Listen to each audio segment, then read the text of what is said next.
morning, everyone. Welcome back to another week of Nexus Grain Market Updates. It is Tuesday morning, 19th of May, 2026 at 10:18 a.m. Let's get to the markets. Presently, a bushel of corn is down 2 pennies at $4.35 across the terminals here at Nexus.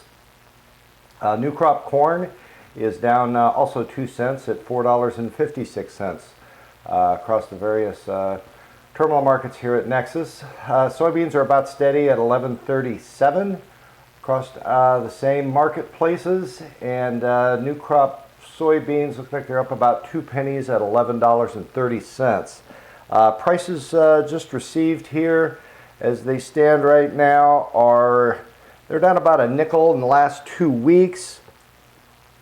They are up about 14 cents in the past month for corn.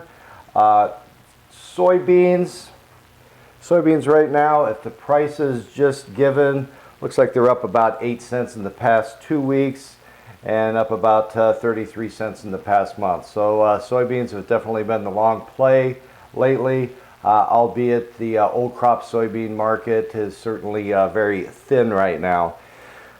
Speaking of markets, and I'm going to stick with probably more S&Ds this week than normal, but we'll just start off with the export inspections. First thing I want to tell everybody, we have 15 weeks remaining in our export season this year.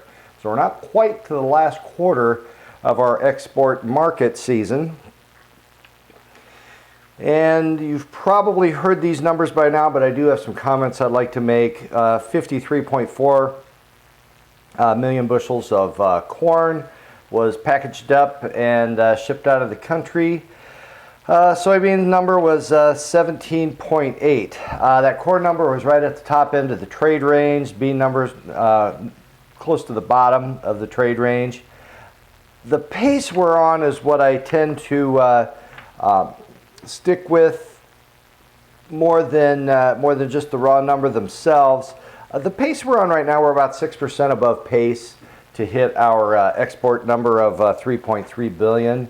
So we're on pace for just a touch under 3.5 billion corn to leave the country. Soybeans really not lagging as far behind as we had earlier in the season. We're off about 4%. The last USDA number plugged in was $1,530,000, and we are on track to ship about $1,460,000. So that number, particularly that B number, is a little more encouraging as time goes by.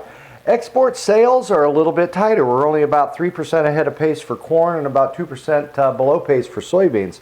So when you actually compare our amount of sales, net sales that are on right now versus shipments, the sales are running a lot closer to the estimated numbers. Not a lot of stuff remarkable to really talk about with the whole complex. I would tell you that our obviously soybeans have dragging for the reasons that have been aforementioned. Sticking with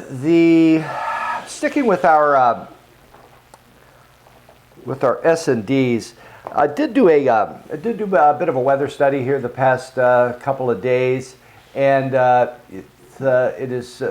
goes without saying right now that the western corn belt exceptionally dry. You look at really anything from the Missouri River west, considerably deficient in moisture received since the first of the year, and that is translating to a wheat crop where most of it is rated fairly poor. So at least in some cases, about half of our hard red winter wheat is listed in very poor condition, poor to very poor condition. And with that said, that's supporting our corn market. Other thing I want to bring up, I do want to show everyone a slide. Let's go to the first slide that I have. In fact, it's the only slide that I have today. And I saw this particularly caught my attention, and this Hightower report. This coincides with the WASDE report that came out last week on the 12th. And really what I want to draw everyone's attention to is we have a global stocks to use ratio somewhere around 21% for corn. This is our our carryout stocks to use ratio globally. You know, when you really compare that to our U.S. stocks to use ratio, you know, we're accustomed to 12 to 13%. This year, the number is 13. Next year is predicted to be 12.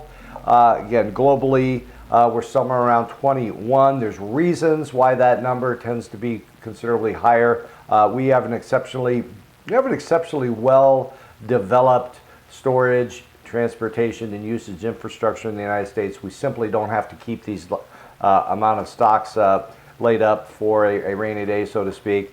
But what really drew my attention is that we do have the lowest stocks to use ratio in 13 years. That is a very clear representation that global usage, the growth in global usage is outpacing the growth in global production. That's not the story with soybeans. Soybeans are about steady to perhaps even light of that. We may actually we have some work to do with soybeans globally at least. But that's the one illustration I want to show everybody today. I call that the 40,000 foot view. Getting back here to the United States, we do have a stocks to use ratio here in the United States. It looks like it's going to hold up around 13%.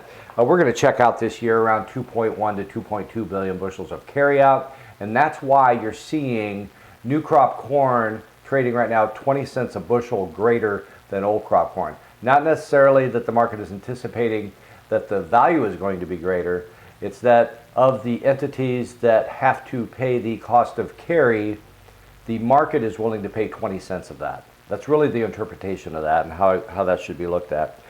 Other things that are going on right now, we do have an El Nino that continues to be ever present, and I'm not going to really draw any great conclusions with that right now, other than quite dry on the western, what I call the western growing region, primarily the wheat belt that has had a tendency to plant corn.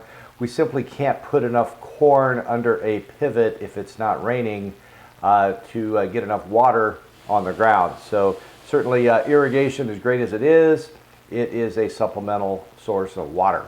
So other than that, that's just about it for today's report. I do want to thank all of you for the usage of the Nexus app. Again, we continue to march forward, asking for enrollment and subscription activation into the app.